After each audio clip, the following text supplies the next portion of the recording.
செரிமான மண்டலத்தின் மிக நீளமான பகுதியான சிறுகுடல் 5 மீட்டர் நீளமுடையது. ஆனால் தடித்த குழாயான பெருங்குடல் 1.5 மீட்டர் நீளமுடையது. செரிமானத்தின் செயல்முறை: உணவு வாயில் உட்செலுத்தல் நடக்கு. வாய்க்குழி கார்போஹைட்ரேட்டுகளின் செரிமானம் துவங்குதல். கார்போஹைட்ரேட்டுகளோட செரிமானம் வாய்க்குழியில் தொடங்கும். உமிழ்நீர் அங்கே தான் சுரக்கும். ஸோ உமிழ்நீர் உணவு கூட டச் ஆகிறப்போ அங்கே கார்போஹைட்ரேட்டுகளோட செரிமானம் துவங்கும். தொண்டை உணவானது வாய்க்குழியிலிருந்து தொண்டைக்கு செல்கிறது. ஸோ வாய்க்குழியிலிருந்து தொண்டைக்கு போகுது. அடுத்து உணவு குழாய். உணவு தொண்டையிலிருந்து உணவு குழாயிற்கு இரைப்பைக்கும் கடத்தப்படுதல். தொண்டைக்கு அப்புறம் உணவு குழாய் போய் இரைப்பைக்கு போகுது உணவு. இரைப்பை புரதங்களின் செரிமானம் துவங்குதல். ஸோ புரதங்களின் செரிமானம் எங்கே இருக்குன்னா இரைப்பையில் தான் நடக்கும். இரைப்பையில் ஹைட்ரோகுளோரிக் அமிலம் செரிமானத்துக்கு ஹெல்ப் பண்ணும். அடுத்து சிறுகுடல்.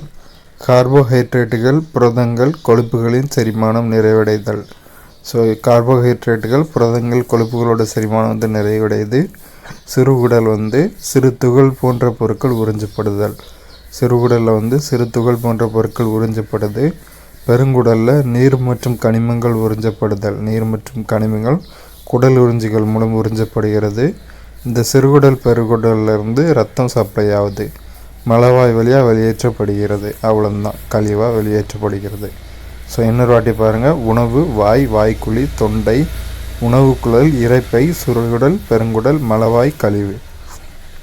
இல்லை கண்டிப்பாக ஞாபகம் வச்சுக்க வேண்டியது, வாயில் என்சைம்ஸ் நொதிகள் சுரக்கிறதுனால அந்த நொதிகள் கூட சேர்ந்து கார்போஹைட்ரேட்டுகளோட செரிமானம் துவங்குது.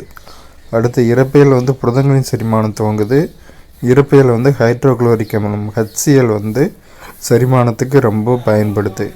சிறுகுடல் பெருங்குடலில் குடல் உறிஞ்சிகள் மூலமாக உணவு உறிஞ்சப்பட்டு ரத்தம் கடத்தப்படுகிறது. அவ்வளோதான். இதில் தான் முக்கியமானது.